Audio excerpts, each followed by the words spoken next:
नमस्कार प्रिय विद्यार्थियों, मैं ओम प्रकाश आपका हमारे डिजिटल प्लेटफॉर्म पर हार्दिक स्वागत एवं अभिनंदन करता हूं। साथियों, हम पिछली क्लास में पढ़ रहे थे प्रोपोगेशन और प्रोपोगेशन का जो पार्ट है हमने पूरा कंप्लीट किया। इसके बाद में आपका नेक्स्ट टॉपिक आता है ऑर्चार्ड मैनेजमेंट। ऑर्चार्ड मैनेजमेंट यानी कि उद्यान प्रबंधन। इसमें देखो अपन उद्यान प्रबंधन कहाँ से स्टार्ट करते हैं। जैसे अपने बाग लगाने की सबसे पहले अपन कहाँ पर बाग लगाएंगे, कैसे लगाएंगे, वहीं से अपनी ये प्रोसेस स्टार्ट हो जाती है। ठीक है। इसके बाद में जब तक अपन मार्केटिंग विपणन वगैरह नहीं कर देते हैं तब तक अपने को मैनेजमेंट किस प्रकार से करना है, इन सब का अपने डिटेल से इस वीडियो में और आगे आने वाले वीडियो में डिस्कस करेंगे। ठीक है। आज देखो अपने सबसे पहले स्टार्ट करते हैं प्लानिंग ऑफ ऑर्चार्ड।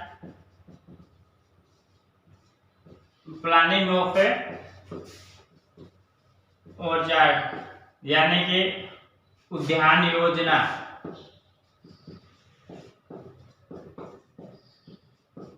उद्यान योजना। अब देखो कोई सा भी काम हो, अगर अपनी योजनाबद्ध तरीके से नहीं करेंगे तो उस काम में आपको सक्सेस रेट है वो मिलने के चांस से कम हो जाएंगे। जैसे अपन मान लेते हैं भी किसी की अपन तैयारी कर रहे हैं, जैसे सुपरवाइजर है या फिर आपके जेट है, आईसीआर है, बीएचयू है। ठीक है। इन सब की अगर अपन योजनाबद्ध तरीके से सिस्टमेटिक तरीके से तैयारी नहीं करेंगे तो अपने थोड़ा सा शेड्यूल है वो बिगड़ जाएगा और सिलेक्शन होने के चांस भी कम हो जाएंगे। ठीक है। अब देखो योजना अगर आपको बनानी है तो वो आपके पेपर पे रिटर्न होनी चाहिए।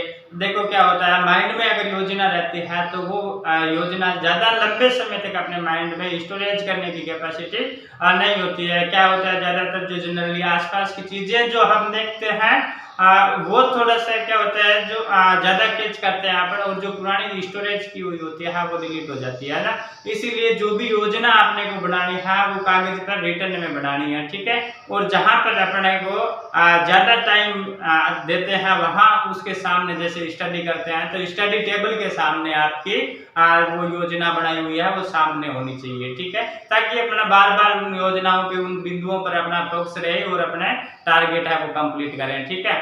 इसी प्रकार से अपने जो उद्यानिक फसलें हैं उनमें भी योजना बना करके आपने को फसलें लगानी चाहिए। क्योंकि देखो जो एग्रोनॉमी वाली फसलें हैं वो तो 1 साल की 6 महीने की होती है। अगर 1-2 बार किसी में गड़बड़ हो जाती है तो कोई दिक्कत नहीं है। लेकिन हॉर्टिकल्चर वाली जो फसलें हैं वो 5 साल, 10 साल, 20 साल, 50 साल इस प्रकार से कुछ पौधे 100 साल तक भी रहते हैं। जैसे खजूर है उसकी उम्र 100 साल तक होती है, इसीलिए उसको सेंचुरी प्लांट कहा जाता है। तो लंबी उम्र होने के कारण लंबा उत्पादन होता है तो अगर अपनी योजना पहले नहीं बनाई तो फिर देखो एक बार अपने पौधा लगा दिया और 5-7 साल बाद में उसमें फ्रूटिंग स्टार्ट हुई और बाद में अपने को पता चला कि भाई इसका तो जीन प्रारूप है वो कमजोर है। ठीक है। तो फिर उसको उखाड़ करके अपने दूसरा पौधा लगाएंगे तो फिर उसको दूसरा तैयार होने में 5-7 साल लग जाएंगे और तब तक अपने कितना 10-15 साल खराब हो जाएंगे। और अपना किसान होता है वो लगभग इतने 20-25 साल तक खेती करता है ना। तो ये कहने का मतलब ये है कि अपने योजनाबद्ध तरीके से काम नहीं करेंगे तो अपने को नुकसान हो सकता है। अब देखो जो योजना है उनमें किन किन बिंदुओं को अपन ध्यान में रखेंगे उन सभी का अपने डिटेल से डिस्कस करेंगे। ठीक है। सबसे पहला और सबसे इम्पोर्टेंट एक प्रश्न है, आपके कई बार पूछ भी लेते हैं कि भाई निम्न में से कौन सी फसलों में योजना सर्वाधिक महत्वपूर्ण है। ठीक है। देखो 1 वर्षीय पौधे होते हैं या एग्रोनॉमी वाले होते हैं, सब्जियां होती है, फूल होते हैं, उनमें अगर योजना आपने नहीं भी बनाते हैं तो थोड़ा काम चल जाता है। लेकिन जो उद्यानिकी फसलें हैं यानी कि जो बहुवर्षीय फसलें हैं, बहुवर्षीय फसलें या फल वृक्षों के लिए योजना बनाना अति आवश्यक है। ठीक है। या सर्वाधिक महत्वपूर्ण है तो ध्यान में रखना फल वृक्षों या बहुवर्षीय पौधों के लिए योजना बनाना सर्वाधिक महत्वपूर्ण है। अब देखो योजना बनाने में अपने को कौन कौन सी चीजों का ध्यान में रखना है। सबसे पहला है selection of site. Selection of site यानी कि स्थान का चुनाव।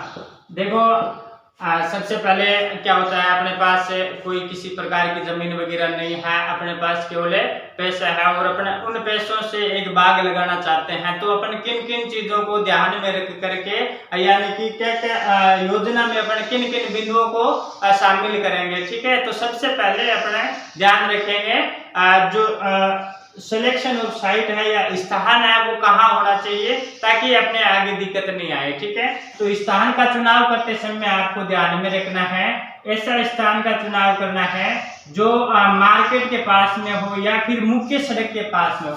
ये देखो मार्केट है, या तो मार्केट के आसपास हो कहीं या फिर जो मेन हाईवे जाता है उस हाईवे के ऊपर हो। ठीक है, इससे क्या होता है, यहाँ पर लोगों का आना जाना ज्यादा रहता है, तो अपनी जो मार्केटिंग है वो जल्दी होने के चांस रहते हैं। दूसरा, यहाँ पर यातायात के साधनों की भी दिक्कत नहीं होती है। ठीक है, तो अपना स्थान कहाँ होना चाहिए, मार्केट के पास में या फिर मुख्य सड़क के आसपास होना चाहिए। ठीक है, दूसरा स्थान का चुनाव करते समय ये भी अपने को ध्यान में रखना है कि भी यहाँ जहां पर अपन बाग लगा रहे हैं वहां पर आसपास में बाग और लगे हुए होने चाहिए, ताकि जो भी अपने सामान वगैरह लेते हैं तो दोनों के साथ में आ जाता है। ठीक है, इस प्रकार से जो अपना थोड़ा सा व्हीकल वगैरह है या अन्य खर्चा होता है वो थोड़ा कम हो जाता है। ठीक है, दूसरी चीज अपन ध्यान में रखेंगे भूमि, लैंड या भूमि।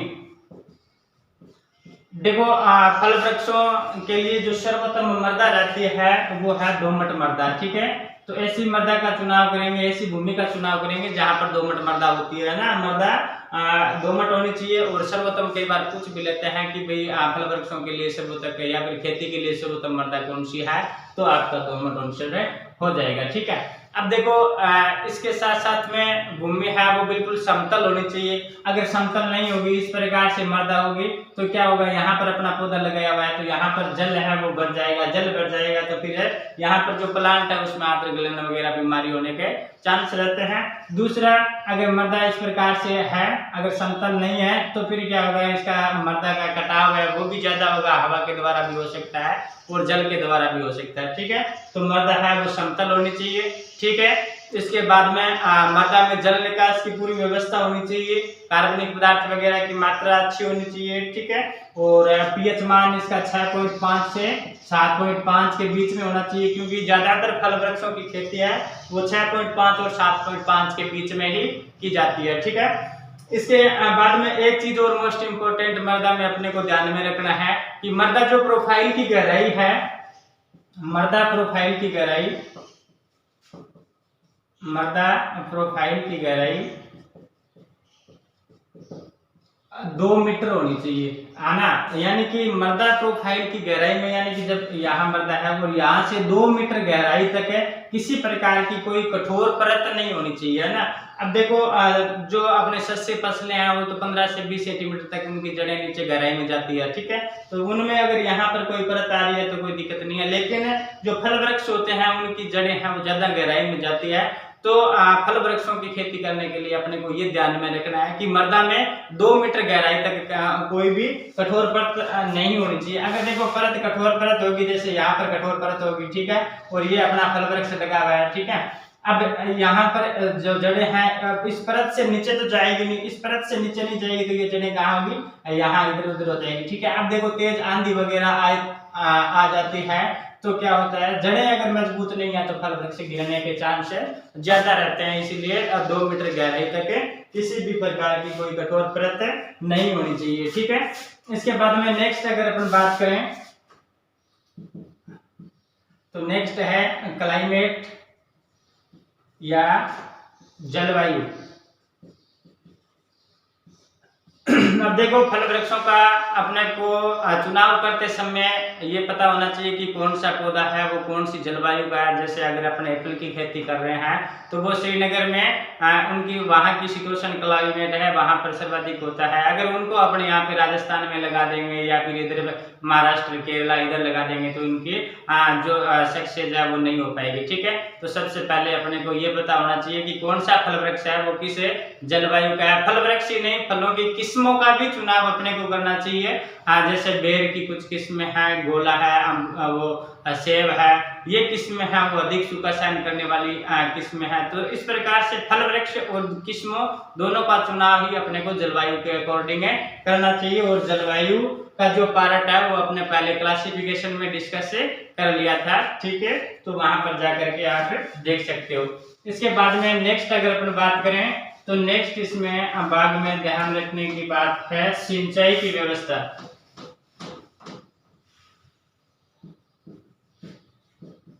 सिंचाई की व्यवस्था, अब देखो फल वृक्षों के लिए अगर सिंचाई की पूर्ण व्यवस्था नहीं है तो फल वृक्ष है, क्योंकि देखो अच्छी ग्रोथ नहीं कर पाएंगे। फल वृक्ष है वो कंटिन्यू साल भर चलने वाले, 2 साल 50 साल मैंने बताया है ना, कंटिन्यू चलने वाली फसल है। ऐसा तो है नहीं कि जैसे ज्वार बाजरा अपन बीज रहे हैं 6 महीने बाद में निकाल लेंगे, ठीक है, तो वो तो कंटिन्यू चलेंगे। तो फल वृक्षों के लिए सिंचाई की प्रॉपर व्यवस्था होनी चाहिए। और एक प्रश्न आपसे पूछा जाता है कि फल वृक्षों के लिए सिंचाई की कौन सी विधि सर्वोत्तम रहती है, तो सिंचाई की विधि अगर अपन बात करें तो बूंद बूंद विधि इसमें सर्वाधिक उपयुक्त है, ठीक है, बूंद बूंद विधि या फिर जिसको ड्रिप इरिगेशन बोलते हैं, ड्रिप इरिगेशन है ना। अब देखो एक चीज ध्यान में रखना, ये जो बूंद बूंद सिंचाई विधि है ये विधि उन फल वृक्षों के लिए उपयुक्त है जो या तो मध्यम आकार के होंगे या फिर छोटे आकार के होंगे, यानी कि ऐसे पौधे जिनकी अपन दूरी आपसी दूरी है वो 3 × 3 मीटर या फिर 6 × 6 मीटर या इससे कम रखते हैं। तो उनमें क्या होता है, हाइट पौधों की आकार कम होता है, उन पौधों में अपन क्या करते हैं, बूंद बूंद सिंचाई विधि अपनाते हैं। अब देखो कुछ बड़े फल वृक्ष है जिनकी दूरी अपन 8-10 मीटर दूरी रखते हैं, जिनकी जड़ें क्या होती है, ज्यादा गहरी होती है। जैसे अगर अपन बात करें आम है, जामुन है, बेर है, कटहल है, इनकी जड़ें क्या ज्यादा गहराई तक होती है, ठीक है, इस प्रकार से ज्यादा गहराई में जाएगी, ठीक है। तो अगर अपन यहाँ पर बूंद बूंद सिंचाई से पौधे सिंचाई कर रहे हैं तो इसमें क्या होगा, ये जो जड़ है वो इन जड़ों तक नहीं पहुंच पाएगा, ठीक है।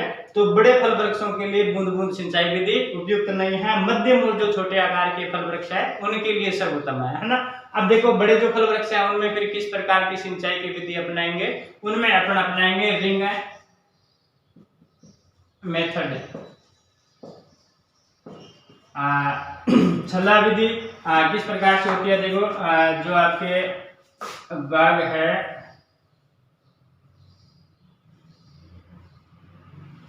उसमें इस प्रकार से अपन छल्ले बना देंगे,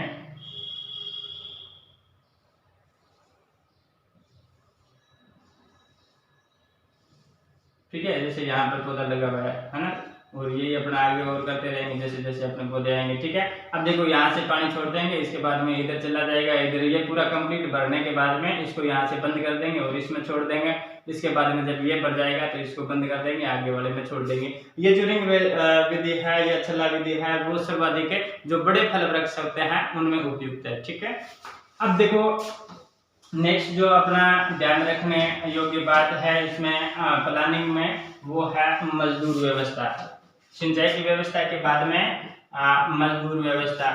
देखो बाग अगर अपन लगा रहे हैं तो उसमें अगर अपने पास कुशल मजदूर नहीं होंगे तो बाग में काम करने वाला या बाग को मेंटेन करने वाला नहीं रहेगा, मेंटेन करने वाला नहीं रहेगा तो अपने आप लॉस में चला जाएगा, ठीक है। तो बाग लगाने से पहले अपने को मजदूरों की भी व्यवस्था करके रखनी है कि भाई मजदूर कितने चाहिए और कौन कौन से किसको कहाँ से लेके आना है, ठीक है। नेक्स्ट है ऊर्जा की व्यवस्था,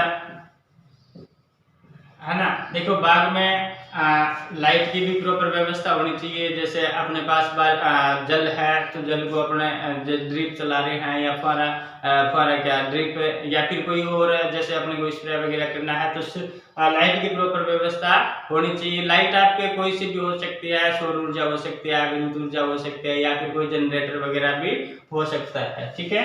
इसके बाद में नेक्स्ट है वायुरोधी वृक्ष। वायुरोधी वृक्ष, ठीक है। अब देखो बाग लगाने में अगर अपन जिस साइड पर लगा रहे हैं वहां पर जिस प्रकार की दिक्कत आ रही है वहां पर वैसे ही अपन वायुरोधी वृक्ष लगाएंगे। जैसे अगर अपन बात करें राजस्थान की बात करें तो इस प्रकार से अपना बाग है। तो राजस्थान में ज्यादातर दिक्कत कौन सी आती है, गर्मियों में लू चलती है। तो लू से क्या होते हैं, अपने जो बाग के छोटे पौधे होते हैं वो जल जाते हैं ना। तो राजस्थान में अगर वायुरोधी अपने को वृक्ष लगाने हैं तो लू चलती है। लू कौन सी दिशा से आती है, उत्तर पश्चिम दिशा से आती है ना। उत्तर पश्चिम दिशा से आएगी तो इस दिशा में अपन क्या करेंगे, वायुरोधी वृक्ष लगा देंगे। ठीक है। अब यहाँ से जो हवा आने वाली है वो हवा ये वायुरोधी वृक्ष है वो रोक लेंगे, और जो आगे वाला अपने बाग लगा हुआ है इसमें जो हवा का दबाव है वो कम रहेगा। ठीक है।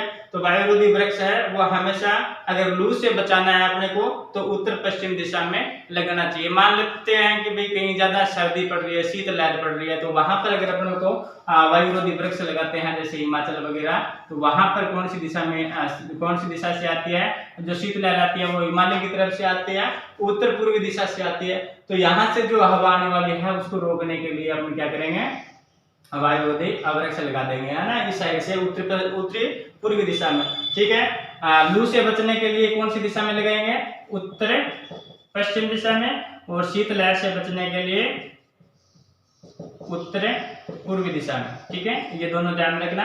इसके बाद में देखो वायुरोधी वृक्ष है उनको भी ध्यान में रखना कि कौन कौन से वायुरोधी वृक्ष लगाते हैं। जैसे अपने जो बड़े आकार के पौधे होते हैं, अधिक सहनशील होते हैं, उनको अगर अपने जो नेक्स्ट वीडियो आएगा उनमें एक अलग वीडियो में डिटेल से पढ़ेंगे। ठीक है। इसके बाद में नेक्स्ट जो ध्यान रखने वाली बात है वो है बाड़ लगाना। बाड़ लगाना। अब देखो जो बाग अपने लगा रहे हैं उसकी अगर अपन सुरक्षा नहीं करेंगे तो बाग है वो ज्यादा सक्सेस नहीं रहेगा। सुरक्षा करनी बहुत जरूरी है, क्योंकि सुरक्षा नहीं रहेगी तो आते जाते लोग ही खा जाएंगे। ठीक है ना। तो बाड़ देखो अपने बजट के ऊपर डिपेंड करता है कि अपने पास बजट कितना है। अगर बहुत अच्छा बजट है तो अपन पक्की दीवार बना देंगे, उससे थोड़ा कम है तो कच्ची दीवार बना देंगे, और कम है तो फिर तारबंदी वगैरह भी कर देंगे, इससे भी कम है तो अपन झाड़ियां वगैरह लगा देंगे, और इससे भी कम है तो बाग लगाने की उम्मीद भी छोड़ देंगे, है ना। तो कहने का मतलब ये है कि भाई जितना अपने पास बजट है उतना ही अपन क्या करेंगे, उस हिसाब से बाड़ या दीवार है वो बना लेंगे। ठीक है। तो इसमें एक आपसे प्रश्न पूछा जाता है कि बाड़ लगाने में उपयुक्त पौधे कौन कौन से हैं। तो देखो करोंदा, इसके अलावा आपके ये मेहंदी और रतनजोत। ठीक है। ये देखो तीनों ही जो पौधे हैं वो डबल पर्पज के लिए होते हैं। जैसे इस प्रकार से अपना बाग है तो यहाँ पर अगर अपन करोंदे लगा रहे हैं, है ना, बिल्कुल सघन अवस्था में लगा देंगे जिससे मतलब बाहर से अंदर नहीं आ सकते, है ना। तो अब क्या होता है, करोंदा यहाँ पर लगा दिया तो बाहर की तरफ जो फल लगेंगे वो तो चलो कोई बात नहीं, आते जाते लोग तोड़ देंगे, लेकिन अंदर वाला जो फल लगेंगे वो अपन प्रोडक्शन में काम आ जाएंगे। ठीक है। थोड़ा सा साइड में अपना सपोर्ट हो जाता है। ठीक है। इसी प्रकार से मेहंदी की पत्तियां आ जाती है, रतनजोत के तेल वगैरह निकालने के काम में आ जाती है। ठीक है ना। तो ये आपके कुछ इंपोर्टेंट बाड़ लगाने के पौधे हैं, करोंदा है, मेहंदी है, रतनजोत है। इनमें से एक क्वेश्चन आपके इस प्रकार से भी पूछा जा सकता है कि निम्न में से कौन सा फल वृक्ष है जो बाड़ लगाने के काम में आता है ना। तो फल वृक्षों की बात करें तो करोंदा एक ऐसा फल वृक्ष है जो बाड़ लगाने के लिए भी उपयुक्त है ना। नेक्स्ट है कार्यालय एवं आवास। कार्यालय एवं आवास। अब देखो जो अपना बाग लगा रहे हैं उसमें आवास कहाँ पर अपने को रखना है और ऑफिस कहाँ पे रखना है। देखो इस प्रकार से अपना बाग है तो इसमें जो मेन गेट होगा, मेन गेट के पास में आपको ऑफिस बनाना है। इससे क्या होता है, जो अंदर आने वाले लोग हैं वो कौन अंदर आता है, कौन बाहर जाता है, इन सब की डिटेल अपने पास है रहती है कि कब कौन किस टाइम अंदर आया, किस टाइम में बाहर गया। ठीक है। आवास की बात करें तो आवास हमेशा एकदम सेंटर में बनाना चाहिए। सेंटर में क्यों बनाना चाहिए? क्योंकि देखो एक तो इसके आवास पे अपने ऊपर जाकर के चारों तरफ निगरानी अच्छी तरह से रख सकते हैं। दूसरा, अगर यहाँ से कोई पशु वगैरह अंदर आता है तो यहाँ तक जाने में सभी साइड या सभी दिशा में लगभग एक जितनी दूरी रहती है। अगर यहाँ पर अपना आवास बनाया हुआ है और यहाँ पर कोई है पशु वगैरह, तो यहाँ से यहाँ तक जाने में जितना टाइम लगेगा उतने में वो लगभग नुकसान पहुंचा चुका होगा, है ना। तो आवास हमेशा सेंटर में होना चाहिए और ऑफिस हमेशा मेन गेट के पास में होना चाहिए, ठीक है। नेक्स्ट अगर अपन बात करें तो नेक्स्ट है नालियां। देखो वैसे तो बाग में अपन ड्रिप इरिगेशन अपनाते हैं तो नालियां बनाने की ज्यादा आवश्यकता नहीं है। फिर भी अगर अपन रिंग मेथड से सिंचाई कर रहे हैं तो वहां पर नालियां बनाई जाती है। तो आपको इसमें ध्यान में रखना है, नालियां हमेशा समकोण बनानी है, ठीक है ना। इस प्रकार से आपको नालियां बनानी है। यहाँ पर ज्यादा गोलाई नहीं दे रहे हैं। अगर इस प्रकार से अपन ज्यादा गोलाई देंगे तो जमीन है वो ज्यादा खाली रह जाएगी, ठीक है। तो नालियां हमेशा समकोण बनानी है, ठीक है। इसके बाद में नेक्स्ट अगर अपन बात करें तो नेक्स्ट है सड़क एवं रास्ते। सड़क एवं रास्ते, देखो जो पक्का मार्ग होता है वो सड़क कहलाता है और जो कच्चे होते हैं उनको रास्ते कहा जाता है ना। सड़क और रास्ते भी बाग में बनाने जरूरी होते हैं। जैसे इस प्रकार से अपना बाग है ना, तो इसको देखो ज्यादातर जो बाग लगाते हैं वो लगभग 4 हेक्टेयर का लगाते हैं और एक एक हेक्टेयर का ये आपके 4 भागों में डिवाइड किया जाता है। इसके बीच में अपने रास्ता और सड़क वगैरह बना लेते हैं, ठीक है। अब देखो सड़क और रास्ते क्यों जरूरी है? क्योंकि जो भी अपन सामान अंदर लेके आ रहे हैं तो वो फंसे नहीं है ना। जैसे अगर यहाँ पर रास्ते वगैरह नहीं बना हुआ तो वो वहीं पे फंस जाएंगे। जैसे कुछ यूरिया वगैरह डीएपी जो भी खाद बीज अपने को लेके आना है तो यहाँ तक या इस कोने तक आसानी से पहुंच सके, ठीक है। अब देखो जो सड़कें होती है वो ज्यादातर 20 से 25 फीट चौड़ाई में बनाई जाती हैं और जो रास्ते होते हैं वो लगभग 7 से 10 फीट चौड़ाई में बनाए जाते हैं। सड़कें देखो जिसमें 2 व्हीकल है वो आसानी से आर पार जा सके या फिर आसानी से दोनों साथ साथ जा सके, ठीक है। और रास्तों में एक ही व्हीकल एक साथ जा सकता है, ठीक है। तो सड़कें और रास्ते इस प्रकार से अपन बनाते हैं। यही बजट के ऊपर डिपेंड करता है। अगर अपने पास बजट बचा है तो पक्की सड़क बना देंगे और अच्छा नहीं है तो फिर एक बार जो कच्ची सड़क है उससे भी काम चला लेंगे, ठीक है। नेक्स्ट अगर अपन बात करें तो नेक्स्ट है कंपोस्ट के गड्ढे।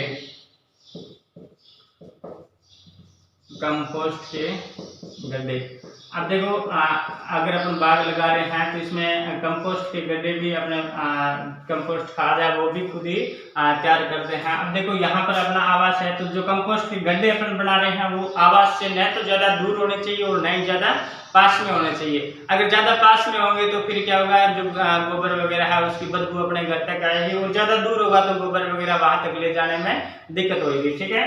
तो कंपोस्ट वगैरह है वो लगभग मिडल में होना चाहिए, न ज्यादा पास में और न ही ज्यादा दूर होना चाहिए, ठीक है। नेक्स्ट अगर अपन बात करें तो औजार एवं यंत्र, ठीक है। अब देखो बाग में अगर प्रॉपर तरीके से औजार और यंत्र जो भी अपने को चाहिए वो प्रॉपर समय पर होने चाहिए। यहाँ से किसी प्रकार का कोई ट्यूशन नहीं आता है। फिर नेक्स्ट अगर अपन बात करें तो उद्यान का